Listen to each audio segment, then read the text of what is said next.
रूस ने नाटो पर ड्रोन बमों से भयानक हमला किया।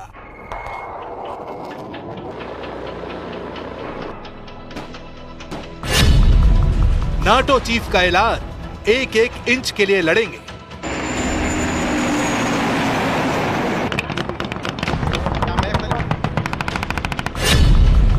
पुतिन की धमकी, पूरा यूरोप बना यूक्रेन।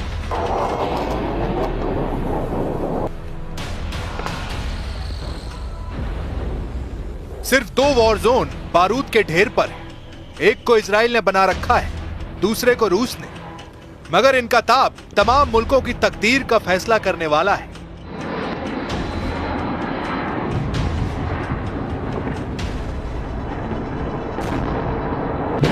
कि बारूद की जगह अब एटमी हथियारों के इस्तेमाल का सिग्नल मिलने लगा है।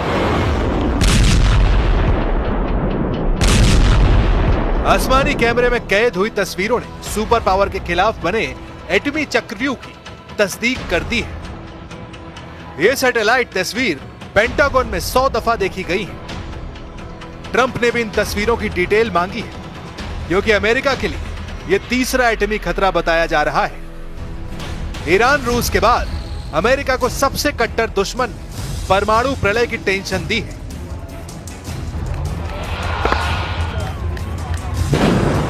ईरान, रूस और चीन एक ऐसी टीम बना चुके हैं जिसकी काट ट्रंप के पास नहीं है। ईरान ने अमेरिका को युद्ध में बराबर की टक्कर दी है।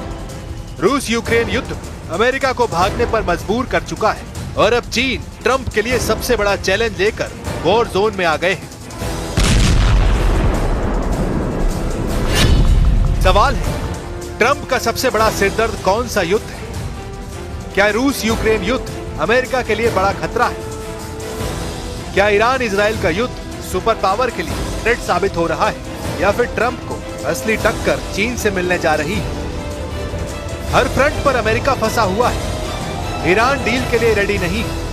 रूस ने अब नेटो को फोड़ने का ऐलान किया है। पुतिन ने यूरोप और नेटो को सीधी धमकी दी है कि अब जिसने भी यूक्रेन को मदद पहुंचाई उसे तबाह कर डालेंगे। जेलेंस्की ने पुतिन की धमकी को गंभीरता से लेने की अपील की है। जेलेंस्की ने कहा है कि रूस सबसे भयानक युद्ध की शुरुआत करने जा रहा है।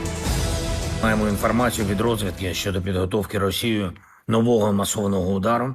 Будь ласка, зважайте на повітряні тривоги, бережіть життя. Наші служби оперативні, підготовлені, повітряні сили та інші захисники неба. रूस यूक्रेन युद्ध का विस्तार यूरोप तक होता दिख रहा है। रोमानिया में फटे ड्रोन बम से नेटो चीफ भड़क गए हैं। नेटो से पुतिन के टकराव का एपिसोड देखने से पहले चलते हैं चीन के उस बंजर बियाबान में, जहां की सैटेलाइट तस्वीरों ने सुपर पावर की धड़कनें बढ़ा दी हैं। चीन ने शिनजियांग के रेगिस्तान में एक विशाल मिलिट्री कॉम्प्लेक्स तैयार किया है।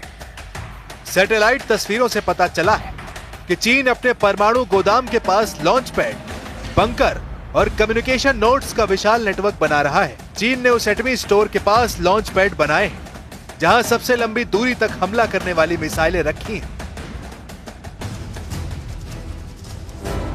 सैटेलाइट तस्वीरों की जांच में 80 से ज्यादा नए लॉन्च पैड पुख्ता तौर पर दिखाई दिए हैं। अचानक चीन के बढ़ते मिसाइल लॉन्चर और एयर डिफेंस बैटरी के बेड़े किसके लिए खतरा है, क्या समझना मुश्किल है। रॉयटर्स के मुताबिक सैटेलाइट तस्वीरों में ऐसी सुविधाएं भी दिखाई देती हैं जिनसे इलेक्ट्रॉनिक युद्ध, सैटेलाइट कम्युनिकेशन और कमांड ऑपरेशंस में चीन सर्वशक्तिमान साबित हो सकता है। ड्रैगन का रेगिस्तान में बना ये इंफ्रास्ट्रक्चर 8 भुजाओं वाले 2 ढांचे पर आधारित है। इन्हें पिछले 6 साल में पूर्वी शिनजियांग प्रांत में बनाया गया है। दोनों ढांचे हामी परमाणु भंडार क्षेत्रों के दक्षिण पश्चिम क्षेत्र में मौजूद है। इनमें से एक लगभग 140 किलोमीटर दूर है, वहीं दूसरा लगभग 230 किलोमीटर दूर है। इन ढांचों में सैनिकों के रहने की जगह, बड़े बड़े सैन्य वाहनों के रखने की व्यवस्था भी, यहाँ हवाई अड्डा और रेल लाइनें भी हैं, जो इन ढांचों को हामी के परमाणु भंडार से जोड़ती है। चीन ने ताइवान को कब्जे में लेने की धमकी हाल ही में दी है। ट्रंप की चाइना विजिट में भी जिनपिंग ने ताइवान पर उनसे अमेरिका के स्टैंड में बदलाव की मांग की थी, लेकिन ट्रंप ताइवान को चीन के हवाले करने के लिए तैयार नहीं है। क्योंकि ताइवान एशियाई प्रशांत में शक्ति संतुलन के काम आता है। इसलिए चीन अपनी एटमी पावर से अमेरिका को अलर्ट कर रहा है, क्योंकि चीन सागर में युद्ध भड़का तो अमेरिका दखल देगा। ऐसे में ड्रैगन अपनी एटमी पॉलिसी भी बदलने पर विचार कर सकता है। हालांकि फिलहाल चीन वेट एंड वॉच कर रहा है, क्योंकि ईरान और रूस उसका आधा काम कर रहे हैं। रूस पर यूरोपीय देशों पर हमले के आरोप लगने लगे हैं। रोमानिया में ड्रोन बम धमाकों से नेटो फोर्स बौखला गई।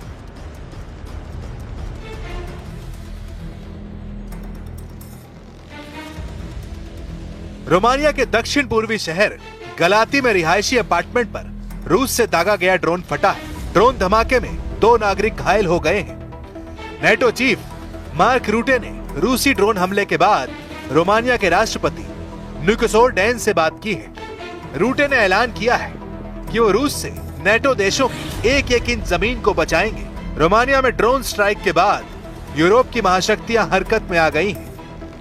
जर्मनी ब्रिटेन में इमरजेंसी मीटिंग चल रही है। रूस से युद्ध में बाल्टिक देशों ने ओल्ड एज आर्मी को भी उतारने की शुरुआत कर दी है।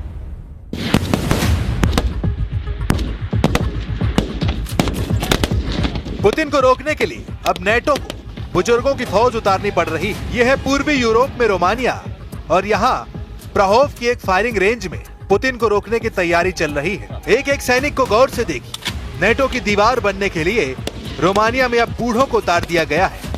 पुतिन के युद्ध को काबू में करने के लिए रोमानिया की फौज हैरान कर रही है। पुतिन की सेना को रोकने वालों में यह है 55 साल के होरिया एक व्यापारी है। यह है फाचू योनत्स, उम्र 44 वर्ष, बैंक में काम करते हैं। यह है 51 साल की कॉन्स्टेंटिन मार्शल, एक अर्थशास्त्री है। ऐसी पूरी बटालियन तैयार हो रही है। पूर्वी यूरोप का देश रोमानिया नेटो का सदस्य है और पोलैंड के साथ उस पर भी रूस वाला खतरा बहुत तेजी से मंडरा रहा है। Amenințări, atât timp cât e un război la graniță, sigur că există amenințări și e bine să fim pregătiți să descurajăm. Dacă nu te pregătești, ești țintă ușoară. Romania में उस युद्ध की तैयारी चल रही है जिसकी कभी शुरुआत न होने की दुआ पूरा यूरोप कर रहा है। यूक्रेन से होने वाले हर धमाके का खौफ पूर्वी यूरोप में फैल चुका है। जहां जहां बम फट रहे हैं, जहां जहां रूस के ड्रोन अटैक का डर फैल रहा है, वो हर देश इस वक्त बहुत बड़े ट्रॉमा से गुजर रहा है। रोमानिया में हुए एक धमाके ने इस ट्रॉमा को कई गुना बढ़ा दिया है। रोमानिया की 2 करोड़ की आबादी बहुत ज्यादा तनाव में आ चुकी है। 17 अक्टूबर को हुए इस धमाके की वजह को लेकर पूरा रोमानिया परेशान है, क्योंकि शुरू में लगा कि ये कोई ड्रोन अटैक है, लेकिन अब तक वजह साफ न होने से कई तरह की बातें सामने आ रही हैं। इसी डर का हिस्सा है कि रोमानिया ने अब अपने बूढ़े लोगों की फौज तैयार करनी शुरू कर दी। सबको एक राइफल थमाई और शुरू कर दी गई निशानेबाजी की प्रैक्टिस।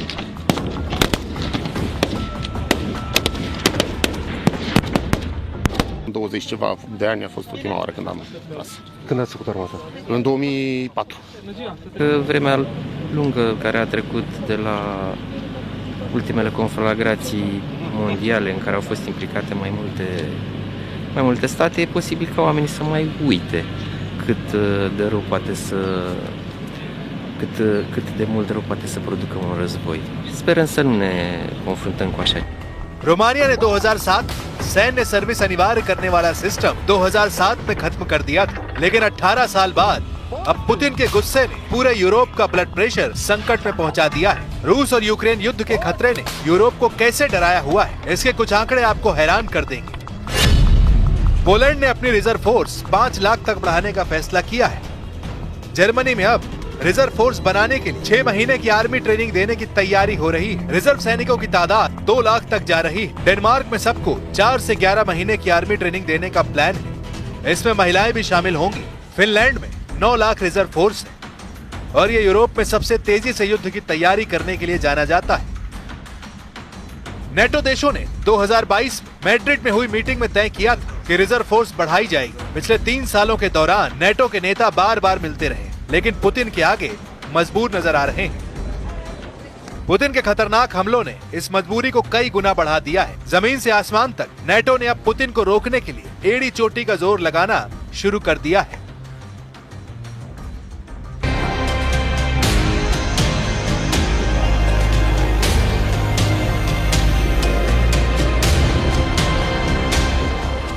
नेटो के जेट अब पुतिन को डराने की लगातार कोशिश कर रहे हैं। नेटो के फाइटर जेट रूस को उसकी हद बताना चाहते हैं। ये फाइटर जेट दावा कर रहे हैं कि नेटो के आसमान में पुतिन की घुसपैठ का मतलब होगा तीसरा विश्व युद्ध। नेटो सोच रहा है कि पुतिन घबरा जाएंगे। नेटो के दिलो दिमाग पर सिर्फ और सिर्फ पुतिन को बैकफुट पर रखने का जुनून। लेकिन क्या इन पैतरों से यूरोप की सरहद से दूर रहेंगे पुतिन? क्योंकि रूस के बॉर्डर पर गूंज रही नेटो के विमानों की गड़गड़ाहट अब मॉस्को तक गूंज रही है। नेटो की एयरफोर्स बता रही कि वो पुतिन की चौखट पर पहुंच चुकी और अब रूस की खैर नहीं। लेकिन डोनाल्ड ट्रंप के रूखे रवैये ने जेलेंस्की के साथ साथ नेटो के होश उड़ा दिए हैं। व्हाइट हाउस में जेलेंस्की से मिलने के बाद ट्रंप ने एक तरह से कह दिया है कि पुतिन को रोकना अब उनके बस की बात नहीं है।